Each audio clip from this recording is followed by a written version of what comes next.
Radio Grand Lac 92.1, le grand bain de la vie locale. Cette émission vous est présentée par les fromageries Entrelac et Montagne de Saint-Ours et Trévignan et le comité interprofessionnel des vins de Savoie. Il y a du terroir sur la table. On goûte et on déguste sur Radio Grand Lac avec Hilde. Bonjour à tous et bienvenue sur Radio Grand Lac, un lundi bien gourmand ce soir où tous nos sens vont pétiller. Il y a du terroir sur la table, votre émission à la découverte de notre territoire. Et je vous emmène du côté de Jongieu, dans les vignes, avec Véronique Dupasquier, viticultrice du domaine Dupasquier.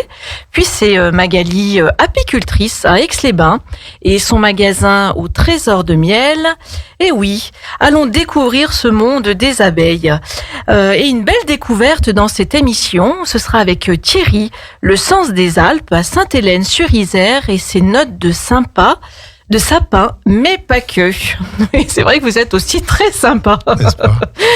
Et ne manquez pas ensuite ma nouvelle rubrique, l'agenda des vins de Savoie, notre partenaire de l'émission. Et attention, l'alcool est dangereux pour la santé, à boire et à consommer donc avec modération et curiosité, je dirais, pour les vins de Savoie. Donc bonsoir à vous tous et merci d'être parmi nous autour de la table. Et on va démarrer cette émission avec Thierry Minois, qui est producteur d'huiles essentielles de sapin et d'épicéa. Tous ces délicieux parfums, je dirais. On en a même goûté. Donc on en a déjà tous les sens en éveil. Une aventure d'essence, c'est ça le sens des Alpes à Sainte-Hélène-sur-Isère, près d'Albertville. Oui, tout à fait. Thierry. C'est une aventure d'essence avec les huiles essentielles qui nous amène dans différents sens, avec le goût, l'odorat bien sûr, le toucher, parce qu'on a aussi une huile de massage. Donc voilà, on explore déjà un peu l'essence. Créé donc assez récemment, on peut dire aussi. Oui, ça fait 3 ans que j'ai démarré l'activité seul et maintenant je travaille avec 2 personnes. En ce moment, une apprentie en alternance et puis une personne que je viens d'embaucher récemment. Quel est votre parcours à vous ? Alors, on commence toujours comme ça, sur chaque invité, c'est un peu votre histoire. Des fois, c'est des histoires de famille, votre parcours, des fois, c'est des reconversions. Quelle est la vôtre, Thierry ? Alors moi, j'ai été informaticien pendant plus de 20 ans.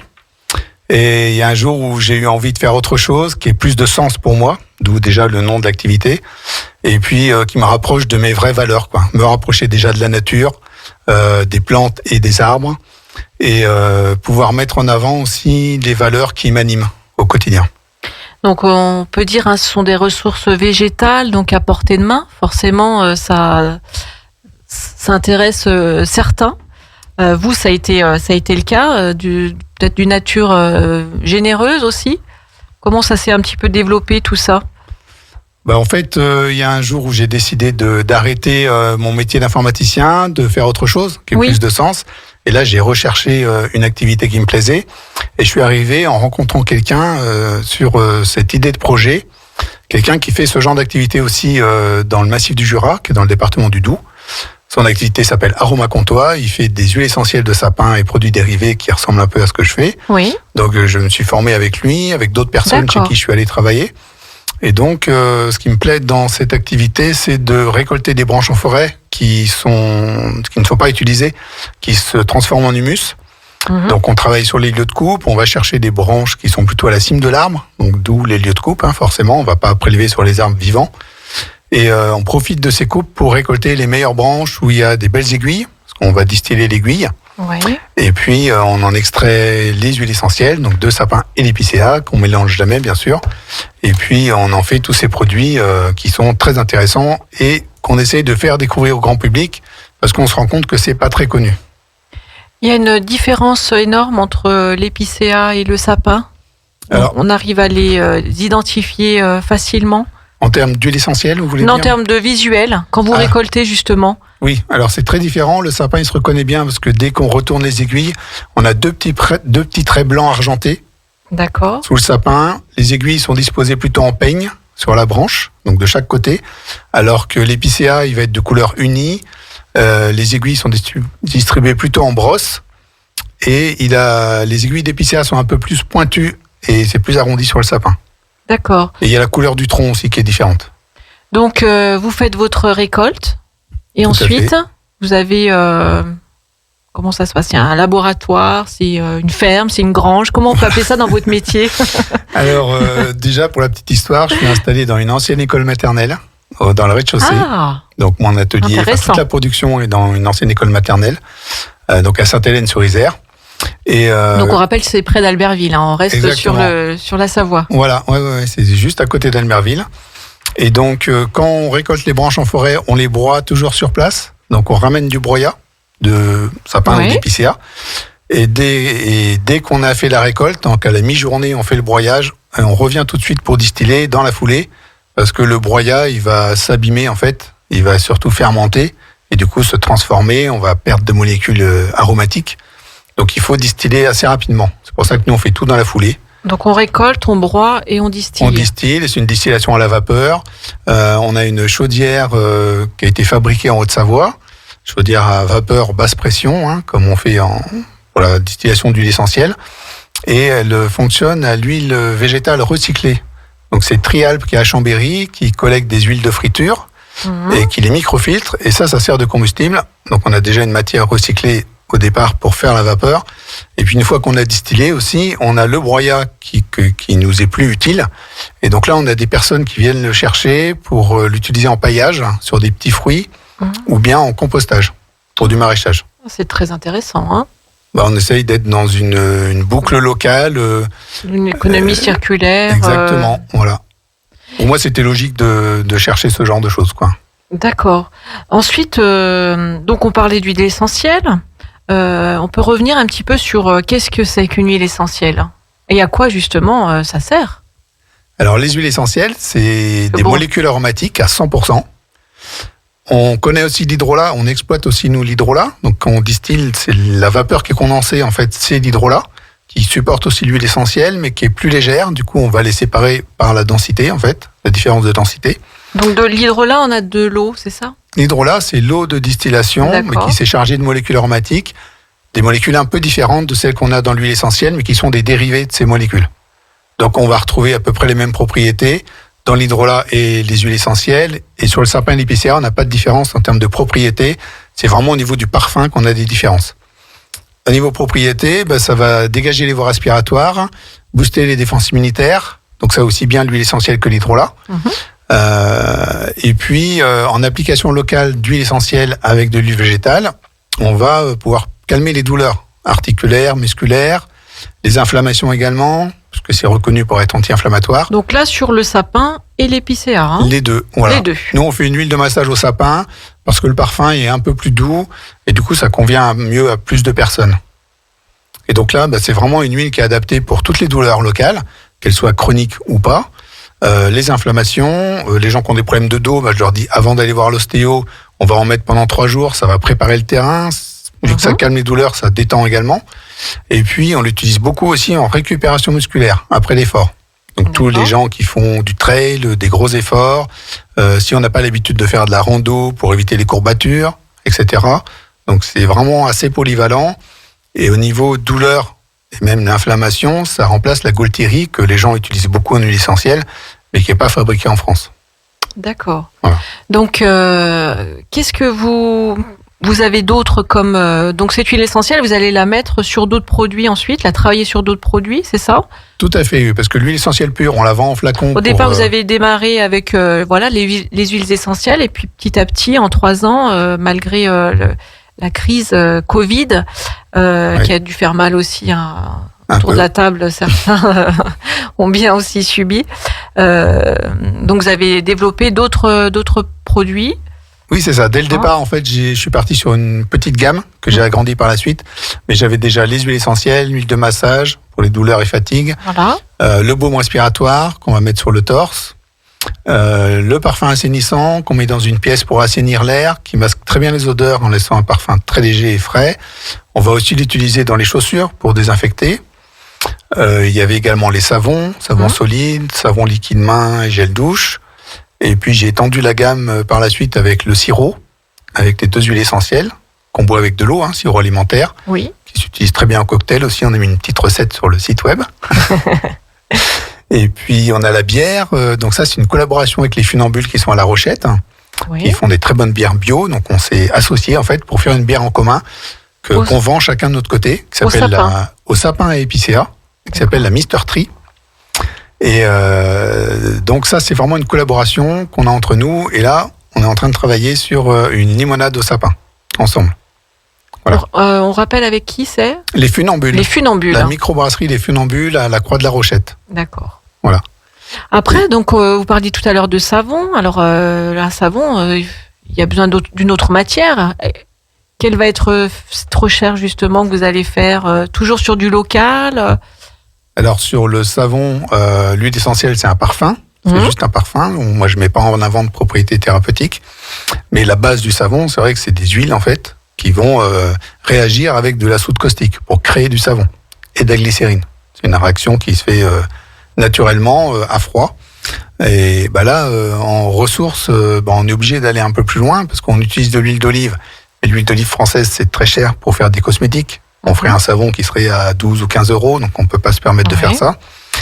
Et là, moi, j'ai mis de l'huile de coco, donc forcément, c'est moins local.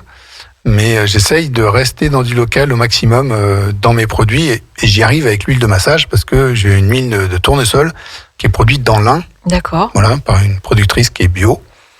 Donc, oui, on rappelle aussi que voilà, votre démarche, elle est aussi à ce niveau-là. C'est qu'on est sur du bio. Oui, c'est bio. C'est bio. On l'a pas dit au tout début, mais alors, c'est vrai que vous aviez quand même bien insisté. Voilà. Alors, quand on a discuté un petit peu. J'ai pas encore le label AB, c'est en cours. Par contre, je suis en mention Nature et Progrès depuis le début. Voilà, Nature et Progrès, c'est moins connu, mais c'est une mention qui est un peu plus restrictive au niveau des cahiers des charges que le AB. Du coup, il y a des choses qu'on n'a pas le droit de faire, par exemple en Nature et Progrès, qui sont autorisées en AB. Parce qu'il y a des produits qui sont interdits du fait que leur mode de production va être coûteux en énergie ou ne va pas être respectueux de l'environnement. Donc c'est une démarche qui va un peu plus loin que le AB. Et c'est pour ça que moi je me suis inscrit dans cette démarche-là. Et là, je vais aussi passer sur le AB parce que je me rends compte que ça m'apporte une visibilité en fait en magasin. D'accord. En reparlant de la bière, c'est un petit peu bête, mais est-ce que elle est bonne pour la santé ? Mais tout à fait. La bière, c'est excellent pour la récupération. Elle est forte, c'est très connu. Non, dans la bière, les huiles essentielles, elles vont apporter une note boisée, forcément, qu'on peut reconnaître si on sait qu'il y a les huiles essentielles de sapin et d'épicéa. Et puis surtout, une note citronnée avec beaucoup de fraîcheur. Donc elle va être très appréciée l'été, bien fraîche. C'est une bière blonde légère comme base. Oui. Et donc ça va vraiment être désaltérant et ça va même rafraîchir parce qu'il y a un côté frais qui est amené par les huiles essentielles. D'accord. On parle aussi de bonbons, on en a goûté, on a goûté les gommes. Donc là, c'est un travail aussi qui a été fait assez rapidement ou c'est venu récemment ? Non, ça c'est vrai que je les ai développés dès le départ. J'avais envie de proposer de l'alimentaire et d'en proposer de plus en plus. Donc les bonbons et les gommes, c'est pas nous qui les produisons parce que c'est un métier complètement différent. C'est vrai que confiseur, on en discutait samedi avec un professeur dans un lycée de chocolaterie, confiserie, pâtisserie et notre échange a été, on en a très peu dans le coin. Ah mais tout à fait. Très très peu, voire je n'ose même pas dire pas du tout. On n'en a pas beaucoup, c'est des petites productions. Et du coup, pour nous, c'est compliqué parce que c'est un travail à façon qu'on fait faire. Si on veut le vendre pas trop cher en magasin, il faut qu'on puisse l'acheter pas trop cher. Alors c'est vrai que c'est des métiers comme glacier ou dans les lycées, ils sont en train de remettre un peu en place ces apprentissages sur la glace. Il y a un énorme boom, donc c'est en train de revenir auprès des jeunes en apprentissage. Et la confiserie, je crois que ils sont en train justement d'en discuter. Donc ça serait bien pour qu'on puisse en avoir et qu'on puisse faire des bonbons, parce que moi aussi, j'aimerais bien faire des bonbons. Et malheureusement, on n'en a pas. Ouais, donc il faut aller un petit peu plus loin. Moi, les confiseurs là qui font les deux, ils sont plutôt dans l'est de la France, nord-est. Voilà, donc et après il faut des gens qui soient labellisés bio ou Nature et Progrès. Donc il y a cette contrainte là aussi. Oui, et aussi après une autre contrainte pour vous. Quelle est la différence justement entre bonbons, gomme ? Qu'est-ce qu'on y retrouve, qu'est-ce qu'on n'y retrouve pas ? Alors, dans les deux, on va retrouver du miel et d'huile essentielle de sapin. C'est du miel bio de Savoie, du miel de fleurs sauvages. La différence, c'est que les bonbons durs vont être beaucoup plus sucrés que les gommes. Et les gommes, du coup, contiennent plus de miel. Il n'y a pas de sucre dans la composition, mais il y a beaucoup de miel. Donc, ça va mieux adoucir la gorge au niveau de la gomme. Par contre, le goût est un peu plus fort. Donc, c'est vrai que les enfants vont préférer le bonbon dur. Et puis, la gomme, c'est une gomme souple. Il faut faire attention de ne pas la mâcher trop fortement non plus, parce que ça colle aux dents.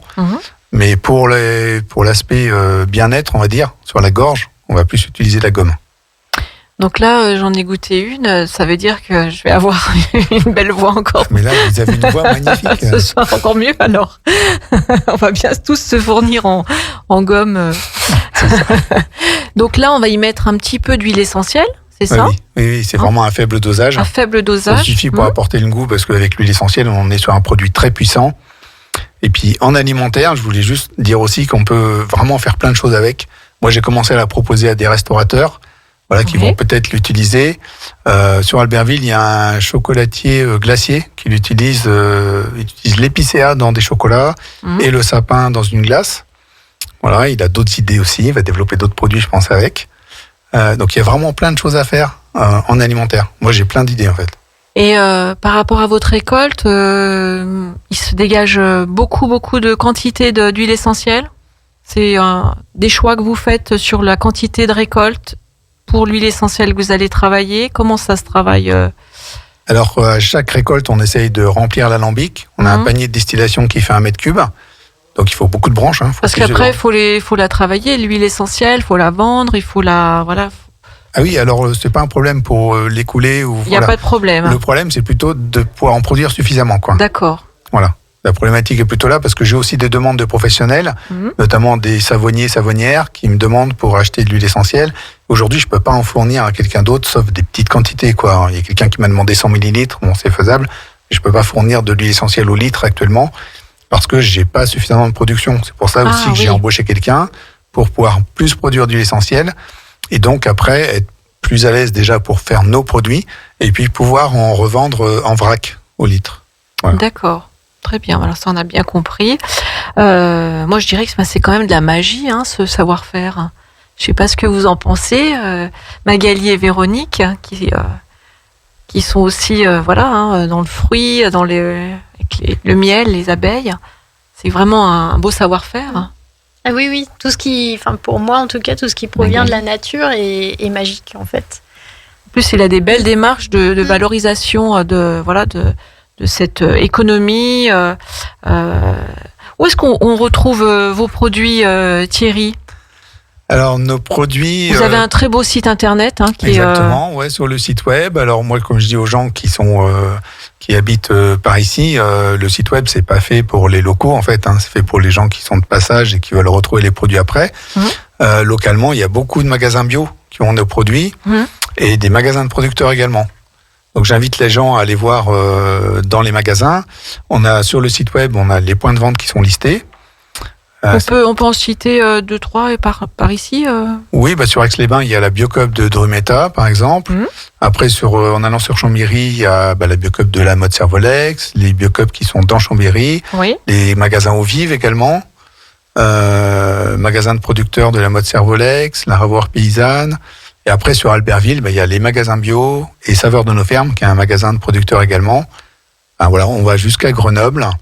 Une partie de la Haute-Savoie, sur le secteur, on trouve vraiment. On vous retrouve très très bien. Voilà. En Biocoop, chaque produit sera identifié à chaque rayon, ou est-ce que c'est tous vos produits sont mis ensemble dans un petit corner Alors ça dépend des endroits. Il y a des endroits, ils ont fait le choix de mettre en avant les producteurs locaux et du coup d'avoir une place réservée. Moi, il y a des magasins, il y a vraiment toute une colonne qui est réservée à mes produits. Et d'autres, les produits sont mis en avant un moment et ensuite ils sont dispatchés dans leur rayon. Donc là, c'est un peu plus dur à trouver. Il faut demander des fois. Voilà. Et il faut aller voir vraiment sur le site web. Il y a tous les magasins qui sont listés. C'est tout listé. Donc ça permet de trouver ce qui est pas trop loin de chez soi. Il y a une carte également pour les identifier. Donc c'est le sens des Alpes. Donc c'est. Alors c'est l'essence des Alpes. Pardon. Au pluriel. Voilà. L'essence des Alpes au pluriel. Ça fait jeu de mots avec l'essence et l'apostrophe. C'est vrai. Avec un seul S aussi. Avec un seul S. L-E-S-E-N, c'est ça ? votre site internet. Non, c'est LE2S. Ah, c'est LE2S. Vous voyez, moi j'ai fait l'erreur, donc. Bon. Alors si vous faites l'erreur, c'est pas grave parce que j'ai aussi le nom de domaine et ça va rediriger. Alors dites-le aux auditeurs, comme ça au moins ce sera bien dit. Alors c'est l'essence des Alpes, LE2S, ENS, DES, Alpes, ALPES.fr. D'accord. Bah oui, moi je m'étais trompée. J'étais allée dans la simplicité du S, malheureusement. Et voilà. Donc l'essence-des-alpes.fr, c'est donc Thierry qui fait des huiles essentielles. Donc il y a du gel douche. Qu'est-ce qu'on a? Bon, l'hydrolat, tout à fait. Sapin pectine. Pectiné. Ouais. Pectiné. Pourquoi on l'appelle comme ça? C'est son nom.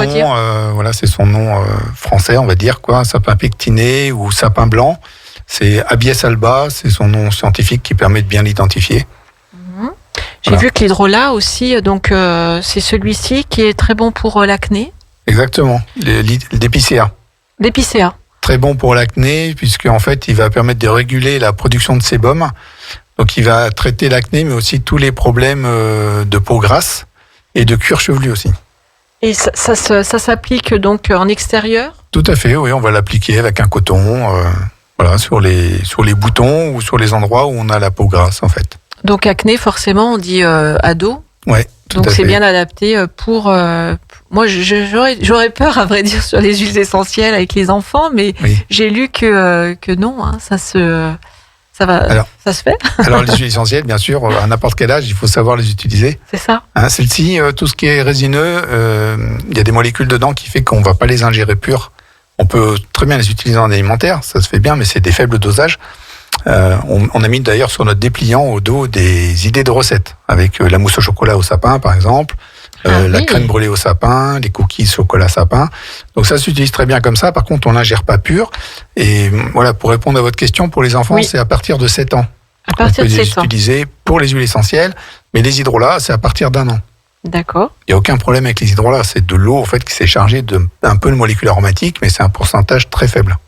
Tout à l'heure, on parlait d'un cocktail. Vous en aviez un, justement, on peut donner une petite recette? C'est ça, oui. Si vous voulez, j'ai plus les dosages en tête, mais c'est avec un peu de vodka. Voilà, 4 centilitres de vodka, 2 centilitres de sirop des Alpes, donc c'est notre sirop sapin épicéa. On va mettre 1 centilitre de jus de citron avec et 20 centilitres d'eau gazeuse. D'accord. Tout ça bien frais avec cette chaleur, c'est vrai que ça fait du bien. Oui, tout à fait. Avec modération. Donc, comme on disait, une demi-goutte par personne sur des cookies au chocolat, ça doit être sympathique. Une petite crème brûlée au sapin, ça j'ai déjà goûté en restaurant et c'est vrai que c'est très bon. Oui, c'est vrai. Maintenant que je la vois. Nous, quand on la fait, on met pas trop de sucre dans la crème brûlée et on rajoute des brisures de bonbons dessus au moment où on fait caraméliser le dessus. Ah, sympathique. C'est excellent. Ça, c'est super. Eh bien, vraiment, quel travail de qualité, quels engagements. C'est ça, nos producteurs locaux qui ont un talent fou, respecter en plus son environnement avec des solutions. Donc, merci. Vous restez là, Thierry. On va découvrir nos 2 autres invités après une petite page musicale. À tout de suite. Radio Grand Lac, c'est l'été à Aix-les-Bains, autour du lac du Bourget et à Chambéry. Cette émission vous est présentée par les fromageries Entrelac et Montagne de Saint-Ours et Trévignan et le comité interprofessionnel des vins de Savoie. Il y a du terroir sur la table. On goûte et on déguste sur Radio Grand Lac avec Hilde. Eh bien, on est bien ensemble et vous êtes bien avec nous sur Radio Grand Lac et votre émission, il y a du terroir sur la table. Et ce lundi, des invités fabuleux. Véronique du domaine du Pasquier à Jongieu et ses vins. Thierry, producteur d'huiles essentielles et dérivés au sapin épicéa de Sainte-Hélène-sur-Isère. Justement, on a aussi Magali qui est son univers magique des abeilles où on va poursuivre cette émission avec les petits que j'ai oublié les petites actualités de Thierry sur le sens des Alpes puisque chacun a son actualité et surtout actuellement beaucoup d'événements avec ce beau temps et la saison des vacances qui arrive. On parlait donc où se retrouver. vos produits et où vous retrouvez au niveau événements, actualités. Donc au mois de septembre, si je me souviens bien, c'est au Fort Barreau, le 18 septembre, que vous avez une actualité, Thierry. C'est ça, oui. Et sinon, vous avez aussi des marchés, c'est ça ?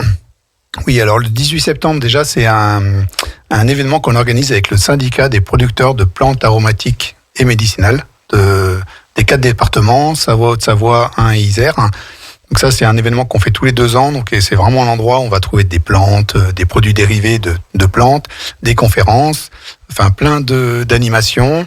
Liées au bien-être, donc. Liées au bien-être, exactement. Et puis avec un aspect thérapeutique, avec les plantes. Donc ça, c'est le 18 septembre au Fort Barreau. Après, en autres événements, on a les marchés de la Combe de Savoie. C'est une association de producteurs, en fait, qui co-organise des marchés. Alors, c'est tous les 3 mois, le premier dimanche du mois. Le prochain, c'est début septembre. Le premier dimanche de septembre, on sera chez un chèvrier. Et puis, début décembre, on sera chez les Funambules, donc, qui sont les producteurs de notre bière au sapin épicéa, qui font plein de bonnes bières. Donc, ça va tourner comme ça tous les 3 mois. On va continuer l'année prochaine. On organise aussi un événement début août. Je crois que c'est le 5 août. C'est un vendredi. Oui. À Saint-Pierre-d'Albigny. Et donc ça, c'est en soirée. Oui. C'est un marché du terroir qui existait, qui était organisé par l'Office de tourisme, qui est repris par les producteurs. Mmh. Donc il y a ça comme événement à noter. Et puis moi, personnellement, je vais être sur beaucoup de marchés en cours d'été. Sur Aix-les-Bains, un marché nocturne du jeudi soir, qui sera au milieu du mois d'août. Il y en a 3. Bourget-du-Lac également, marché nocturne, d'autres événements. Je fais la foire bio de Méaudre, par exemple, début juillet, premier week-end de juillet. Je vais aller à Courchevel. Enfin, voilà, il y a plein Donc, on vous retrouve pas mal aussi, en extérieur. Voilà. Et pour avoir les infos, il y a une page sur le site web. C'est une actu, en fait. Quand on arrive sur le site, sur la droite, on a une actu sur les marchés où on peut nous retrouver, en fait. Et puis après, Instagram et Facebook aussi, on vous retrouve. Exactement. Et voilà, c'est parfait tout ça. Et c'est avec Véronique qu'on va se retrouver, enfin. Véronique du domaine du Pasquier, donc qui est un domaine vigneron, indépendant à Jongieu. Le lieu-dit est ma vigne, donc à Jongieu. C'est un domaine familial. Véronique, c'est ça ? Oui, tout à fait. J'exploite actuellement avec mon frère David et on est la 5e génération sur ce domaine. La 5e génération, waouh! Oui, la vigne, c'est une culture pérenne, donc ça se transmet quand même souvent de génération en génération. Et quel est votre parcours à vous, Véronique ? Alors moi, j'ai pas un parcours très classique puisque mon frère avait décidé de reprendre l'exploitation derrière mes parents et moi je suis un peu plus vieille et du coup j'étais partie dans des études commerciales et en fait s'est posé la question quand mes parents ont voulu prendre leur retraite de comment on continuait et donc j'ai fait le choix de revenir et donc j'ai fait un petit parcours brevet professionnel responsable d'exploitation agricole. D'accord. À la mode Servolex d'ailleurs. Pour avoir quand même un peu de base agricole que j'avais pas du tout, mis à part la connaissance de l'exploitation familiale. Bien. Donc Jongieu, on avait reçu la cave du prieuré de Jongieu. On avait goûté, c'était excellent. Leur marétel, vraiment sublime. Donc Jongieu, c'est un beau paysage, belle côte. Ah oui, c'est vraiment de la côte. On peut le dire. Vignoble de montagne, là on voit bien quand on vient sur Jongieu. On n'en parle pas assez, mais ce soir, c'est aussi pour ça que vous êtes notre invité, c'est qu'on a envie de vous mettre bien en avant sur tout ce côté des vins de Savoie, nos vins qui sont quand même excellents. On retrouve malheureusement pas sur toutes les tables, même dans la région. Il y en a qui n'ont pas compris, même sur Lyon, qu'il y a des vins en Savoie. Donc c'est aussi vous mettre en avant avec quel cépage vous travaillez, vous, dans votre domaine du Pasquier. Alors nous, sur le domaine, on travaille 3 cépages blancs. Donc on travaille les cépages typiques de la région, à savoir l'Ajacquère et l'Altesse. L'Altesse, c'est tout ce qui vous donne les roussettes. On travaille également du Chardonnay. Mmh. On travaille après des cépages rouges également, puisque la particularité du secteur de Jongieu, c'est de produire autant de vin blanc que de vin rouge. Ah oui, d'accord. Donc, ça c'est totalement atypique dans le vignoble savoyard, mais on a une grosse production de vin rouge également sur Jongieu. Donc on va travailler les cépages Gamay, Mondeuse et un petit peu de Pinot Noir sur le domaine. D'accord. On fait également des rosés. Alors le rosé de Savoie sorti de la région, il est totalement méconnu parce qu'on pense toujours à la Savoie pour la montagne, le ski, le froid, et du coup on n'a pas l'impression qu'il puisse faire chaud. Mais un jour comme aujourd'hui, oui, il fait très très chaud. C'est vrai, on peut le dire. Et on fait également des très beaux rosés en Savoie. Et on fait également des bulles en Savoie, puisqu'on a une appellation crément depuis quelques années. Et donc, c'est vrai, ça, oui. Il y a une vraie production de bulles aussi sur la région. Et qui commence aussi à remonter un petit peu, à se propager, on va dire. Beaucoup se mettent à faire du crément de Savoie. Exactement, oui. Ça évite d'aller sur du Prosecco. C'est vrai, il faut le dire. On consomme local, comme ça, très très bien. On consomme local. Vous avez une clientèle qui est nationale, avec de belles tables aussi, vous me disiez. Oui. Oui. Alors nous, nos parents, ils ont fait des choix assez différents de ce qui se faisait dans la région. Donc effectivement, quand on a repris l'exploitation avec mon frère, on avait une grosse clientèle nationale que nos parents ont développée par le biais de salons. Alors aujourd'hui, ça paraît anecdotique, mais fin des années 70, il y avait très très peu de salons. Et nos parents, ils ont choisi ce biais-là de commercialisation, donc la vente en direct et dans les grands salons nationaux. Après, on a la chance, effectivement, localement, d'avoir une très belle clientèle de restauration, des gens qui aiment le produit, qui viennent chercher des vins un petit peu différents. Parce que nous, pareil, nos parents ont fait le choix de vendre les vins 3-4 années après la récolte. Oui, c'est ça aussi. Vous avez une particularité, on peut le développer un petit peu. Oui, on fait alors le terme technique, c'est des élevages, puisque les vins, on met une grande année au vignoble pour travailler la vigne.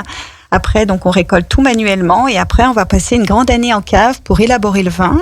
Et ensuite, on va le laisser se reposer 1 à 2 années encore, et avant de le proposer à la dégustation et à la vente, ce qui fait qu'on a des vins qui sont prêts à boire. Aujourd'hui, on a majoritairement des 2018 et 2017 à la vente. Donc ça, c'est assez atypique en Savoie. Oui, c'est vrai que tous ceux qu'on a reçus, c'était pas du tout dans cette configuration.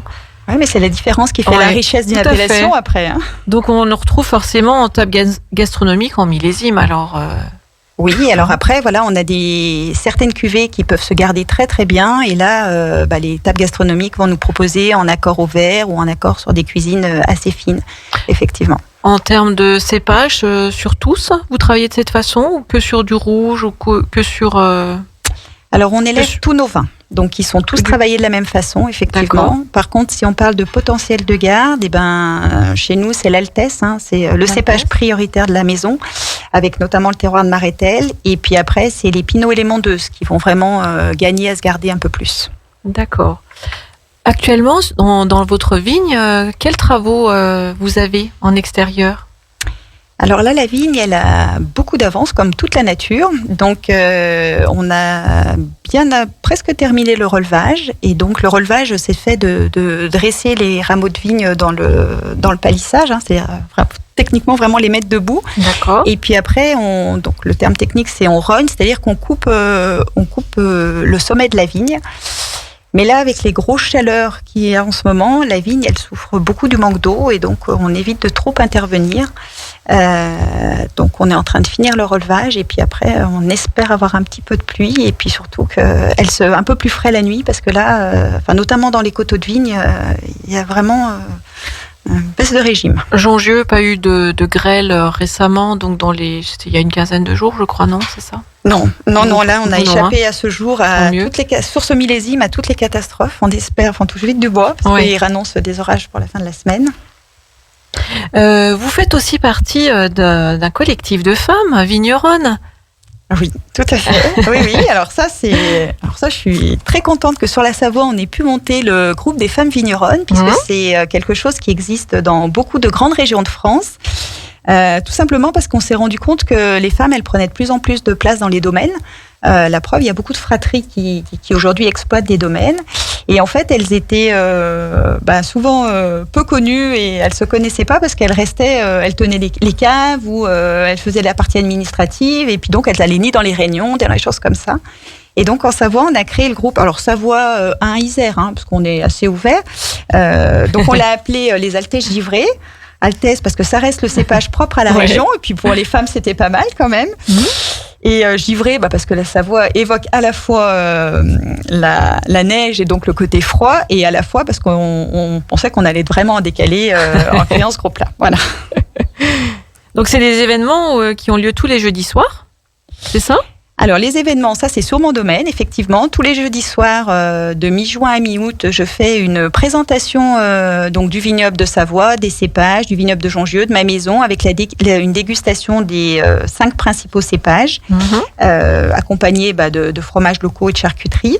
Et après, on a effectivement des animations collectives, cette fois-ci dans le vignoble, puisqu'on parlait des altèges givrées. Oui. Et donc sur le secteur de Jongieu, on est 5 altèges givrées, et on fait, alors c'est la 2e année qu'on fait cet événement parce que ça avait énormément plu au public. On fait une animation, enfin deux dates dans le vignoble. On emmène les gens au plein milieu du vignoble, et là on leur fait déguster chacune 2 de nos cuvées. Et c'est les événements que vous appelez les givrés, alors, non ? C'est les altèges givrés. C'est les événements des altèges givrés, donc le mardi 26 juillet et le mercredi 3 août à Jongieu. Donc comment ça se passe ? Comment on peut réserver Alors pour réserver, vous retrouvez toutes les infos à la fois sur nos sites, à la fois sur les réseaux sociaux, avec le numéro de téléphone des 4 altèges givrés, et donc on passe un coup de fil et on s'inscrit tout simplement. Tout simplement. Ouais, et là on donne le point de rendez-vous à partir du moment où on confirme l'inscription. Au niveau de vos vins, comment on les retrouve ? On peut venir dans votre domaine, les acheter ? Il y a un caveau ? Comment ça se passe pour l'achat ? Oui. Alors nous, on a une cave qui est ouverte tous les jours à partir du 1er mai, sauf le dimanche, donc à des horaires 10h midi, 14h30, 18h. Après, vous nous retrouvez également sur Aix-les-Bains et Chambéry, à la fois chez les cavistes. Sur Aix-les-Bains, par exemple, on est à Aix-les-Bains, place Georges Clémenceau. On se retrouve également à la fromagerie Augustin, rue de Genève. Et sur Chambéry, on est également à la fromagerie Augustin, place de Genève. Et on est à Plaisir du Vin, à l'entrée de Chambéry, avenue des Grands Vergers. D'accord. On peut revenir aussi sur un bel événement qui va avoir lieu du 16 au 17 juillet à Jongieu. C'est un festival Accords Mets et Vins, avec de la musique, des balades pour découvrir Jongieu aussi. Oui. Alors là, vous pouvez nous en parler ? Oh, bien sûr. Ça fera plaisir à Julien Barlet. Oui. Alors Julien, c'est effectivement le président du Cru Jongieu, donc c'est lui qui porte le projet. Le Cru Jongieu, donc c'est l'ensemble des vignerons qui sont sur le secteur viticole de Jongieu. Et là, on a fait tout un week-end avec, donc c'est sur inscription forcément, et on vous propose donc un parcours dans les vignes, avec des étapes où vous avez un repas et où vous avez une dégustation de tous les vins qui se produisent dans le secteur. Et on a mis ça au son du jazz pour faire quelque chose de très festif, puisque c'est quand même l'image de nos produits. Donc pour réserver, là c'est pareil. Alors là, les réservations, elles battent. Parce que l'événement, il arrive, mine de rien. C'est donc samedi soir, et dimanche midi, le 16 juillet et le 17. Et donc vous allez sur le site du Cru Jongieu. Voilà. Et vous pouvez réserver directement en ligne, vous choisissez votre tranche horaire pour venir. Donc voilà, on peut rencontrer les producteurs. Il y a même une pause gourmande avec notre chef Michael Arnoux des Morinières. Mais tout à fait. Donc c'est important de le signaler, qui est quand même un restaurant 2 étoiles au guide Michelin qui est sur ce secteur. Donc un week-end, on va dire, inoubliable. Après, s'il y a d'autres questions, l'Office du tourisme de Yenne. C'est ça ? Oui, tout à fait. Donc là, on a vraiment joué le côté local. Effectivement, les vins et le chef sur place. Donc le chef pour préparer le repas et les vignerons pour servir les vins et les expliquer. D'autres événements pour vous, pour votre domaine, même si on va revenir sur l'agenda des vins de Savoie en toute fin d'émission. Si vous vouliez, Véronique, non, il y en a d'autres ? Non, au niveau des animations. On a les caves ouvertes qui sont au tout début du mois de juillet, donc le 3 et 4. Ah non, les caves ouvertes, alors ça c'est l'année dernière, sinon c'est au mois de mai. Donc là c'est passé. Oui, l'année dernière à cause de la Covid, on a été obligé de tout décaler, mais sur Jongieu, on fait des caves ouvertes toujours le premier week-end de mai. Et là, pareil, le collectif de vignerons ouvre ses caves le même week-end tous ensemble. D'accord, alors vous voyez, moi j'avais noté ça. Mais j'ai aussi noté autre chose. On vous dit une guest star. Ah, vous y avez lu? Ah non, pas du tout. Une guest star est attendue à l'auberge de Portou. C'est bien. Non, alors j'ai pas vu. Vous êtes pas au courant? Vous êtes attendu. C'est le 23 juillet. Ah oui, quand on fait les... Ah ça, je sais pas. L'auberge de Portou est un restaurant, donc... C'est à Chana. C'est à Chana, voilà, et qui met en avant tout l'été un de ses vignerons. Il travaille beaucoup avec les vignerons en direct. D'accord. Et donc, il fait une soirée où il fait venir un vigneron et donc on offre l'apéritif aux clients qui sont là, s'ils le souhaitent, pour présenter les vins, etc. Donc ça, effectivement, il fonctionne bien comme ça. Donc, ça sera vous là. Entre autres, il y a un programme tout l'été. En tout cas, le 23 juillet à 18h30, c'est vous à l'auberge de Portou. Merci, on se retrouve après une petite pause musicale avec Magali. Sur les bords du lac du Bourget, la radio autrement. Radio Grand Lac. Cette émission vous est présentée par les fromageries Entrelac et Montagne de Saint-Ours et Trévignan et le comité interprofessionnel des vins de Savoie. Il y a du terroir sur la table. On goûte et on déguste sur Radio Grand Lac avec Hilde. Et on va déguster tout ce que nous apportent ces petites abeilles avec au trésor de miel à Aix-les-Bains, 14 place Carnot, et c'est Magali Rollier qui est apicultrice et qui a aussi cette boutique. Donc apicultrice, c'est ça? Oui, bonsoir. Oui. Quel est ton parcours, Magali? Alors, je suis pas née dans l'apiculture. C'est venu en cours de route. À la base, j'étais comptable. Et il y a à peu près 8 ans, on va dire que lors d'une découverte, j'ai découvert le monde des abeilles et ça a été un vrai électrochoc. J'ai plongé dans la ruche, c'est le cas de le dire. Et donc au départ, c'était vraiment de m'occuper des ruches pour le plaisir. J'avais quelques ruches à la maison. Et de fil en aiguille, c'est devenu une passion.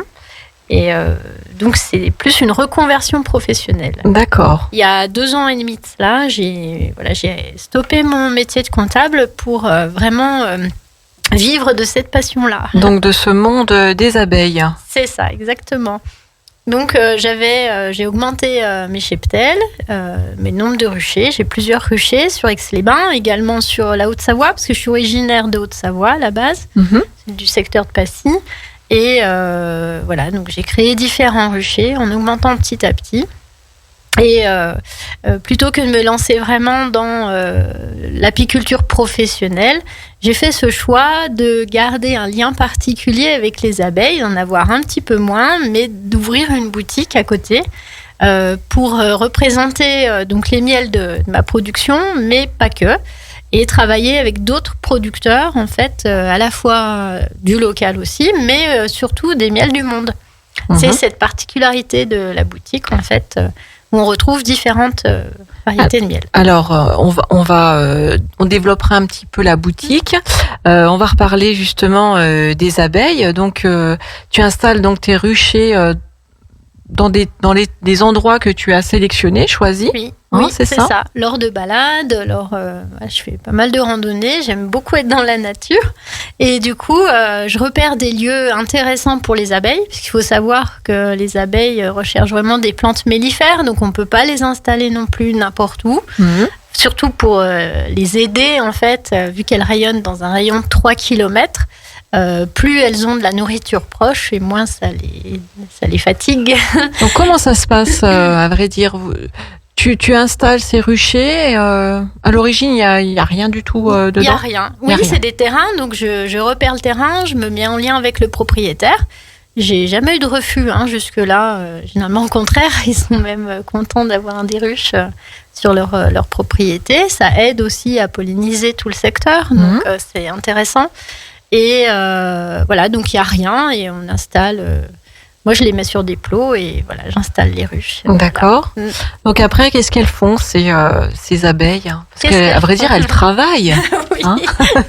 On s'imagine pas, mais elles travaillent. Elles travaillent tout le temps.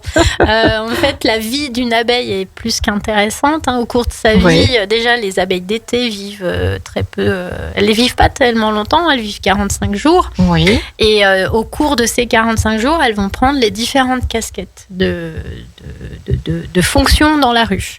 Et c'est seulement les 10 derniers jours de vie où elles vont sortir de la ruche pour aller butiner. et récolter le nectar des différentes plantes. Donc voilà. Donc elles construisent tout. Tout. Comme c'est marqué sur ton site internet, elles sont même maçons. C'est ça. C'est assez rigolo. C'est le rôle des cireuses en fait. À un certain stade de leur vie, elles deviennent cireuses. Elles développent des glandes qui leur permettent de fabriquer la cire.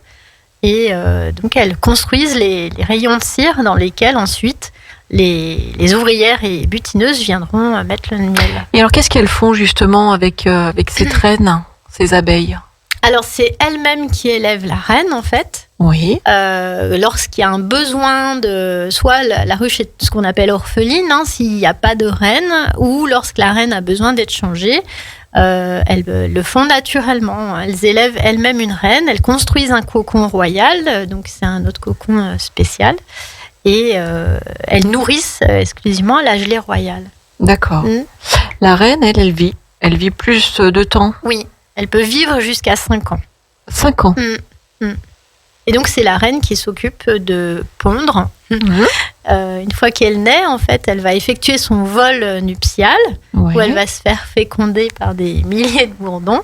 Et ensuite, son abdomen est suffisamment grand pour... elle a comme une spermathèque, en fait. Et tout le restant de sa vie, elle va pondre. D'accord. C'est elle, en fait, qui gère vraiment la population de la ruche. Ouais, c'est intéressant. Hein. Alors moi, je ne savais pas du tout. J'ai peut-être pas assez regardé certains dessins animés, je sais pas. Donc ensuite, cette boutique. Alors, on en parlait tout à l'heure un petit peu, projet avant Covid, 2019. Oui, c'est Covid ça. arrive, faut y aller quand même. On y va quand même. J'avais déjà les clés du local en plein travaux. Et je me suis dit, les abeilles sont toujours là. Et elles sont là. Donc, je vais rester avec elles et on y va. On se lance. Cette année, on parle également d'une très belle saison, une vraie saison, un vrai printemps. Donc, très beau printemps. beaucoup de miel cette année. Là, ça s'annonce très, très bien, effectivement. C'est ça. Oui. Confirmation. Il faut être vigilant, très vigilant par rapport à la sécheresse. C'est aussi un des points qu'on fait attention quand on repère le terrain, qui est quand même des points d'eau à proximité, parce qu'il y a besoin de beaucoup d'eau aussi. Elles ont besoin de beaucoup d'eau. Dans le miel, en fait, il y a un taux d'humidité quand même qui est bien élevé. D'accord. Donc, c'est important qu'il y ait toujours de l'eau à proximité. Donc, tu récoltes le miel, donc c'est par saison en fonction des floraisons. Donc, selon ce qu'on veut faire, en fonction des floraisons, on récolte au fur et à mesure, on extrait au fur et à mesure des floraisons. D'accord. Donc, ensuite, donc, dans ton magasin, donc, tu vends donc, le miel, mais pas que. Non, pas que. Donc, bien sûr, les miels de ma production, des miels du monde. Parce que tout ce qui est autour du miel, c'est un peu un concept store autour du miel, on peut dire. Ça. C'est ça. Des gourmandises à base de miel, donc des bonbons aussi au miel, du nougat, des pains d'épices. Des nonnettes, alors ? Des nonnettes, exactement. Des pâtes à tartiner, miel chocolat noisette. D'accord. Des boissons au miel. Donc après, c'est toutes des sélections que tu fais sur d'autres producteurs. Exactement. Ouais. Et c'est donc international. Voilà, ça va jusqu'à l'international, puisqu'on a des miels qui viennent. Parce que justement, les abeilles ne sont pas les mêmes. Oui, elles sont partout, sur toute la planète, mais avec c'est des races différentes, effectivement. Comme nous, quoi. Oui. Et ça se ressent beaucoup sur la couleur, les textures, tout ça. Oui, chaque miel est différent. Ouais. Aussi bien la texture. Par exemple, un exemple où c'est flagrant, la différence est flagrante. J'ai par exemple du miel blanc, le miel du Saint-Foin, c'est un miel rare qui vient du Kirghizistan. D'accord. Et lui, il est vraiment blanc. C'est limite une mousse en termes de texture, il est limite mousseux. Donc c'est très particulier à voir du miel de cette couleur et de cette texture-là. D'accord. C'est vrai qu'on est habitué à voir le miel dans les couleurs un peu dorées, plus ou moins foncées. J'ai d'autres miels, par exemple le miel de fleurs d'avocatier qui est noir. Il est vraiment noir. Il est un liquide un peu sirupeux. Il fait penser un petit peu au mielat de sapin, mais il est vraiment noir. Donc on a le miel, des miels de fleurs, des miels de fruits aussi. Alors quand on dit miel, c'est vrai que c'est quelque chose que je précise en fait. Miel de châtaignier, miel de sapin, miel de tilleul, miel d'eucalyptus.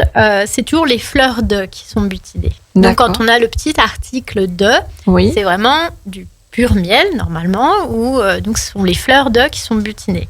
Quand on trouve du miel à la truffe, par exemple, c'est du miel que je fais. Je prends du miel toute fleur et je fais infuser, macérer des copeaux de truffe dedans. D'accord. Quand on a du miel à, en fait, généralement c'est une base de miel toute fleur ou miel d'acacia dans lequel on vient ajouter des fruits ou des plantes. C'est une composition, c'est une alors. composition, exactement. Donc on peut trouver cette nuance-là, en fait. Quand on voit miel de, c'est généralement les fleurs de qui sont butinées, donc c'est du pur miel.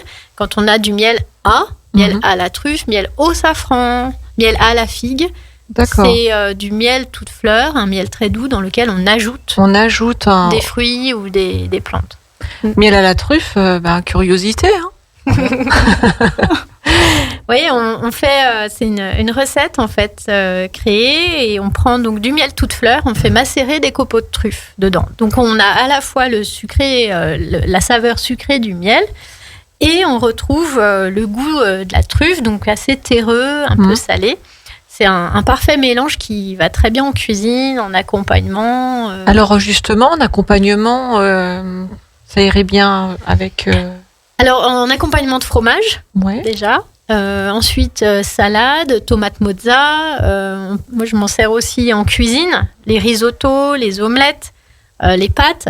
Mais pour servir alors peut-être comme un condiment. Un condiment, exactement. Ouais. En fin de cuisson, toujours. Et même en dessert, en fait. Salade de fraises, en ce moment, c'est pas mal la saison des fraises. Les fraises avec le petit filet de miel à la truffe. Ah oui. C'est vraiment sympa. Qu'est-ce que tu as... Alors, au sapin aussi, tu en as? Oui, miel de sapin, miel de fleurs d'été. Thierry va goûter après. Hein.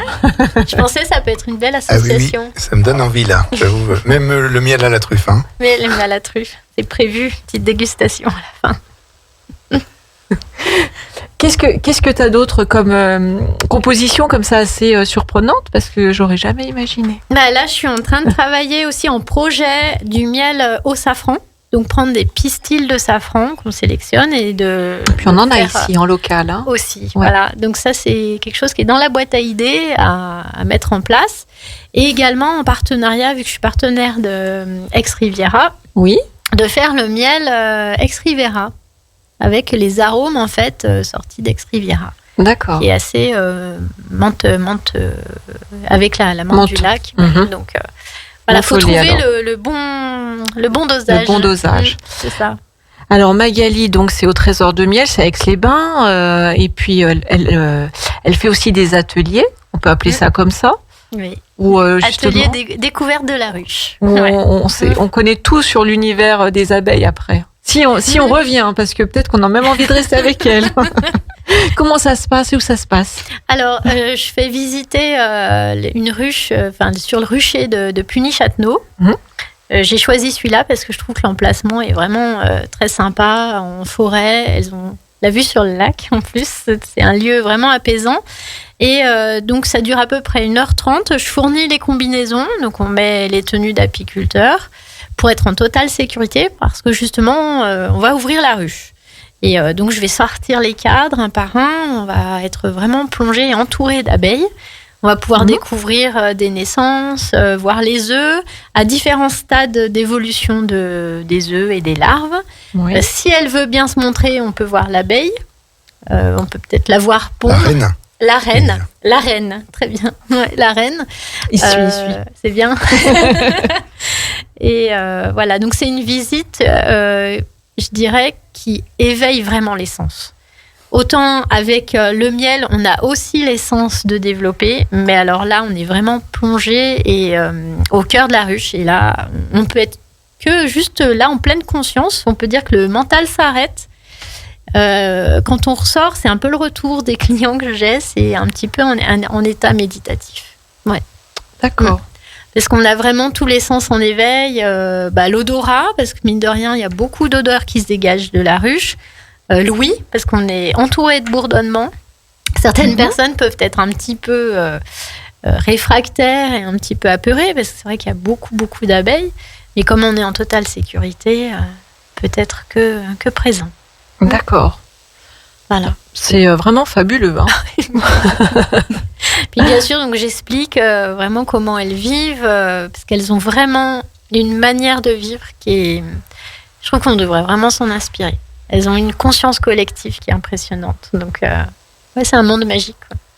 Donc, on peut rappeler où tu es à Aix-les-Bains, où est ta boutique? Donc, la boutique qui est aussi ma miellerie, puisque j'empote, je mets tout en pot sur place. Je fais mes petits pots qu'on dessine à la main.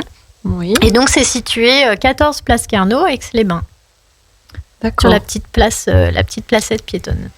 Donc, on rappelle, on retrouve du miel. Rappelle-nous un petit peu tes produits. Donc, les miels de mes productions, donc les miels classiques, hein, les fleurs, le tout de fleurs, le sapin, le montagne, le châtaignier, le miel à la truffe, et puis les miels du monde, donc qu'on a sélectionnés auprès de producteurs à travers le monde, et tous les produits à base de miel, des gourmandises. Mais pas que, il y a aussi les produits santé, tous les produits de la ruche, gelée royale, propolis, le pollen. Tous les sprays, les sirops pour la gorge aussi à base de propolis, tout ce qui aide l'organisme pour booster les défenses immunitaires. Oui. Et puis des produits cosmétiques à base de miel et propolis. D'accord. Voilà. Et tous les trésors de la ruche et les trésors de miel. Merci en tout cas à vous, Véronique Dupasquier du domaine du Pasquier à Jongieu, Thierry Minois, le Sens des Alpes de Sainte-Hélène-sur-Isère, et puis Magali, reliée au trésor de miel à Aix-les-Bains, d'être venue autour de ma table. On termine par le petit agenda des vins de Savoie avec divers événements, notamment le 9 juillet. C'est le Chambéry by One qui revient, donc c'est un événement, c'est la 4e édition qui sera donc présente le 9, c'est un samedi, 18h 21h, c'est à Chambéry. Alors il y a beaucoup de choses, il y a la dégustation des vins de montagne, l'association des vins de l'extrême, il y a de la musique. Donc tout ça, même place Saint-Léger, vous retrouvez la dégustation des crus de Savoie, place du Château à Chambéry, dégustation des vins et fromages de Savoie. Donc voilà, c'est un événement qu'on retrouve chaque année. C'est pas moins de 5 bars éphémères éparpillés dans toute la ville de Chambéry, avec donc le CVS, les vins de Savoie. Également le 10 juillet, vous avez dans le domaine de Méjeanne, avec Anne Henriquet qu'on avait reçu à Saint-Jean-de-la-Porte, un marché artisanal et gourmand. Donc ça, c'est à la Tour du Pin que ça aura lieu. Vous avez aussi tous les jeudis des événements sur le domaine Philippe et Sylvain Ravier, avec un bar éphémère, et puis voilà, plein d'événements. On a aussi tout le week-end du 3 et 4 juillet à la Maison Galice, des événements avec des producteurs. Voilà, c'est un événement qui est à Corbonneau, dans le 01. Le 11 juillet, c'est au domaine des Granges Longes avec notre amie Julia Cochet, où ça va twister avec le vin et les fromages de Savoie, et le mot twister lui correspond bien, je dirais, avec une dégustation bien combinée. C'est au Marche. Il y a également le caveau de Chautagne, et ça c'est le 16 juillet, c'est un vendredi soir, c'est un barbecue rural au gourmand, avec dégustation de leur vin. Et puis on reprend aussi les Altesses avec donc Véronique, c'est le 17 juillet, si c'est ça? Non, cette année, c'est le 26 juillet. Cette année, c'est le 26. 26 juillet et 3 août. Bon, j'espère que mes dates sont bonnes. Sinon, je connais Franck qui va... à qui je vais remonter les bretelles. Si tout ça n'est pas bon. En tout cas, Chambéry by One, ça, je suis sûre et certaine. Bon, nous, on se retrouve très vite dans notre émission. Également, on peut nous retrouver sur YouTube. Il y a du terroir sur la table. Et puis, vous pouvez aussi vous abonner à la page Instagram. Et je vous dis à bientôt et prenez soin de vous. Je vous embrasse. Profitez de l'été à l'écoute de Radio Grand Lac.